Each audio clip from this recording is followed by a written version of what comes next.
Grabe, sobra na to. Sobra nang mainit. Kasing init ng pagmamahal ko sa'yo.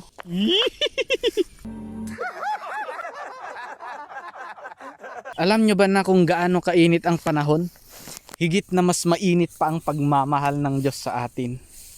Sabi nga sa John 3:16, "For God so loved the world that He gave His only begotten Son, that whosoever believe in Him should not perish but have everlasting life." At dahil sa pagmamahal ng Diyos sa atin, sa iyo, sa akin, at sa ating lahat, dahil sa pagmamahal niya, ibinigay niya ang kanyang bugtong na anak. At para hindi lang iparamdam ang pagmamahal niya sa atin, kundi para bigyan tayo ng buhay na walang hanggan. Sabi nga, kung sino man ang sumampalataya sa kanya, mabibigyan siya ng buhay na walang hanggan. 'Di ba?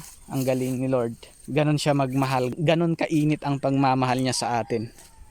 Na kahit minsan hindi tayo kaaya-aya sa kanya. Alam nyo ba, aminin man natin o hindi, sobra tayong makasalanan.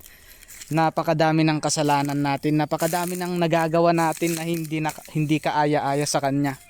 Pero sa likod ng marami nating pagkakasala, alam nyo ba, na ipinakita niya ang pagmamahal niya sa atin. Christ died for us. Namatay siya para tubusin tayo sa pagiging makasalanan. Para iahon tayo sa kaparusahan. Ganun po ang pagmamahal ng Lord sa atin. Sobrang mahal na mahal tayo. Minsan dumarating tayo sa point na parang walang nagmamahal sa atin. Dumarating tayo sa point na parang walang pakialam ang tao sa atin.